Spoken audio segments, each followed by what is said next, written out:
ប្រធានាធិបតីអាមេរិកលោកដូណាល់ត្រាំបានប្រកាសការពីថ្ងៃប្រហ័សថាលោកបានសម្រេចចិត្តពន្យាពេលការវាយប្រហារតាមអាកាសលើហេដ្ឋារចនាសម្ព័ន្ធថាមពលរបស់អ៊ីរ៉ង់រយៈពេល10ថ្ងៃបន្ថែមទៀតដោយលោកអះអាងថានេះគឺជាការឆ្លើយតបទៅនឹងសំណើរបស់ទីក្រុងតេហេរ៉ង់ហើយកិច្ចចរចាសន្តិភាពកំពុងតែវិវត្តទៅដោយរលូនការប្រកាសនេះកើតមានឡើងបន្ទាប់ពីលោកត្រាំបានសង្កត់ធ្ងន់នៅក្នុងកិច្ចប្រជុំគណៈរដ្ឋមន្ត្រីថារបបអ៊ីរ៉ង់កំពុងស្ថិតនៅក្នុងស្ថានភាពដ៏លំបាកបំផុតមួយហើយមានបំណងយ៉ាងខ្លាំងនៅក្នុងការសម្រេចឲ្យបាននូវកិច្ចព្រមព្រៀងដើម្បីបញ្ចប់សង្គ្រាមលោកបានថ្លែងថាឥឡូវនេះពួកគេមានឱកាសមាសនៅក្នុងការធ្វើកិច្ចព្រមព្រៀងមួយប៉ុន្តែវាអាស្រ័យទាំងស្រុងទៅលើការសម្រេចចិត្តរបស់ពួកគេដើម្បីជាមូលដ្ឋានគ្រឹះនៃកិច្ចចរចាសហរដ្ឋអាមេរិកបានផ្ញើបញ្ជីសកម្មភាព15ចំណុចទៅកាន់ទីក្រុងតេហេរ៉ង់តាមរយៈការសម្របសម្រួលដោយប្រទេសប៉ាគីស្ថានក្របខ័ណ្ឌនេះត្រូវបានរៀបចំឡើងដោយក្រុមប្រឹក្សានយោបាយការបរទេសរបស់លោកត្រាំដើម្បីធានានូវសន្តិភាពយូរអង្វែងផ្ទុយពីការអះអាងរបស់លោកត្រាំមន្ត្រីជាន់ខ្ពស់របស់អ៊ីរ៉ង់ម្នាក់បានប្រាប់សារព័ត៌មាន Reuters ថាសំណើ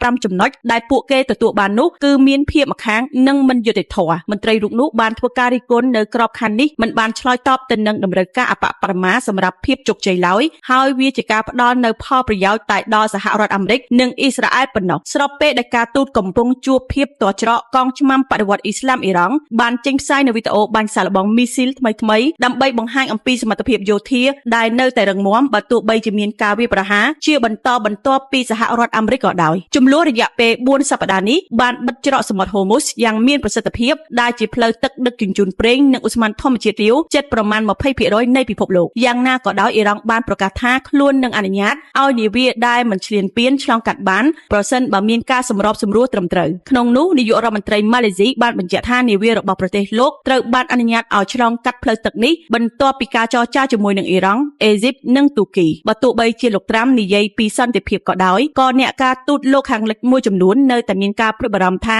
វ៉ាស៊ីនតោនអាចនឹងកំពុងប្រើប្រាស់របៀបវារៈការទូតនេះដើម្បីរៀបចំយុទ្ធសាស្ត្រសម្រាប់ការឈ្លានពានតាមផ្លូវគោករបាយការណ៍លើកឡើងថាសហរដ្ឋអាមេរិកគ្រោងនឹងបញ្ជូនទាហានរាប់ពាន់នាក់បន្ថែមទៀតទៅកាន់តំបន់ប្រជុំបូព៌ាដើម្បីជំរុញឲ្យមានការរំពឹងទុកថាការវាយប្រហារធំៗអាចនឹងកើតមានឡើងនាពេលខាងមុខប្រសិនបើកិច្ចចរចា10ថ្ងៃនេះមិនទទួលបានលទ្ធផលជាវិជ្ជមានលោកត្រាំបានប្តេជ្ញាថាប្រសិនបើអ៊ីរ៉ង់ព្រមធ្វើកិច្ចព្រមព្រៀងត្រឹមត្រូវនោះផ្លូវទឹកដឹកជញ្ជូនថាមពលនៅច្រកសមុទ្រហូមូសនឹងត្រូវបើកចំហឡើងវិញជាធម្មតាប៉ុន្តែសម្រាប់ពេលនេះសហរដ្ឋអាមេរិកនៅតែរក្សាជំហរវាយប្រហារដោយមិនមានការបញ្ឈប់រហូតទាល់តែមានដំណោះស្រាយច្បាស់លាស់